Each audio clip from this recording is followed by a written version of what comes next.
This boy was born to be number one, the making of Carlos Alcaraz. How new king of center court Carlos Alcaraz, aged 20, grew up with a poster of Federer on his wall and still lives with his ex-estate agent dad. But that might now change after winning the £2.35 million Wimbledon prize fund. Like his idol Roger Federer, he's the tennis ace with the makings of stardom who could dominate the sport in the years to come. Carlos Alcaraz beat seven-time Wimbledon champ Novak Djokovic at the All-England Club in what will go down in history as one of the true classics.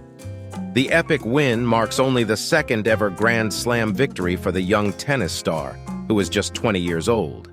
Alcaraz is without doubt one of the hottest commodities in tennis, having netted multiple lucrative endorsement deals from brands such as Calvin Klein, BMW, Rolex, and Nike.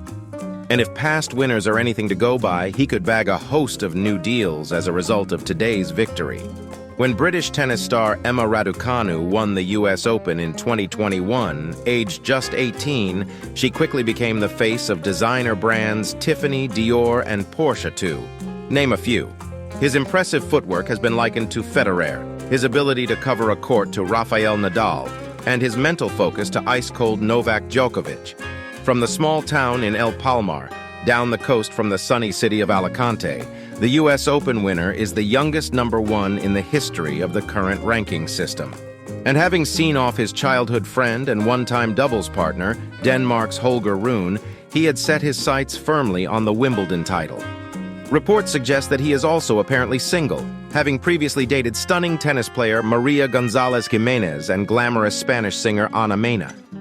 You might be forgiven for thinking the sudden surge to fame would unsettle any youngster. But none of this comes as a surprise to anyone who knew the sportsman when he was growing up, the second of four sporty boys born to devoted dad Carlos and mum Virginia, who was until recently a shop assistant at IKEA.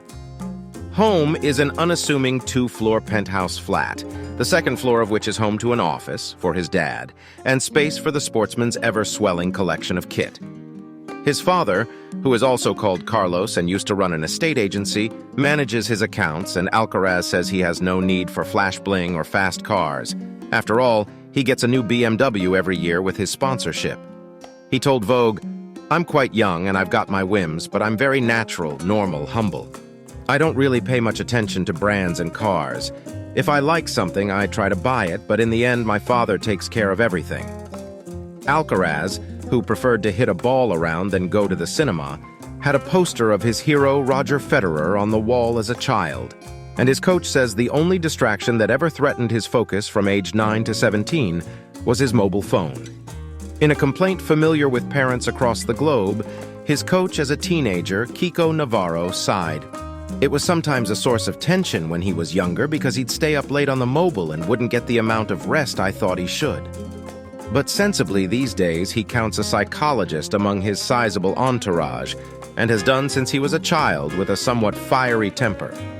When he was a kid, he would break rackets when he lost a point or a game, and I'd have to let him walk around the club on his own and cry and relax before I could talk to him about his attitude, Navarro added. But that sort of character is fundamental to someone becoming a winner. Carlos wants to win at everything he does, even board games. A skill, incidentally, he also counts among his talents. His grandfather, 80 and also called Carlos, taught all his grandchildren to play chess and credits it with helping Alcaraz to think tactically during his games. Away from the court, he is a huge Real Madrid fan and has exchanged texts with their players, Vinicius Junior watching him play live a couple of times. He also has a charity to help people with Down syndrome and auctioned his US Open winning trainers to raise money for charity Aceto. But it is his attitude that stands out, and this other thing he inherited from his family. As he lifted the championship trophy at Wimbledon, eagle-eyed viewers will be able to see a small tattoo on his powerful forearm. 3 C's, standing for cerebro, corazon, and cojones, brains, heart, and balls, are a touching nod to his grandfather's mantra. But if it were not for the financial backing of Alfonso López Rueda, the tennis-loving president of Spanish cake and yogurt giant Postres Reina, Alcaraz Jr.'s tale might have ended up the same as his father, a promising player hampered by a lack of funding. Lopez Rueda found out about the young talent when he was asked to watch young Alcaraz after being implored to do so by a friend at the tennis club. Seeing the armory of shots that belied his 10 years of age, he put up €2,000 for Alcaraz to travel to a junior tournament in Croatia. He lost in the final, but Postres Reina continued to fund him until he turned professional, with their logo on his sleeve. The pair met for the first time at a Grand Slam in the semifinals of the French Open last month, in the most anticipated match of the year so far. For 2 pulsating sets, it lived up to its billing before Alcaraz was struck down by cramp, which he later attributed to the tension of the situation. With Alcaraz and Djokovic the top 2 seeds at the All England Club, a rematch could have only taken place in the final. The 20-year-old was far less experienced than his rival on grass in particular, but showed how exceptionally quickly he learns by lifting the trophy at Queen's Club last month, propelling him back past Djokovic to reclaim the world #1 ranking. Now Alcaraz has emerged triumphant in his Wimbledon final match with Novak Djokovic. He told the crowd, "It is a dream come true for me. Even if I lost, I would have been proud of myself. To be able to play in these stages of these occasions, as a boy of 20 years old, is really fast. I'm really proud of myself." As the player who admits to studying videos of Federer and Murray to hone his grass court skills said earlier this year, "I've always been a very talented kid. But I've always worked hard, because if you're talented and don't make an effort, you get nowhere."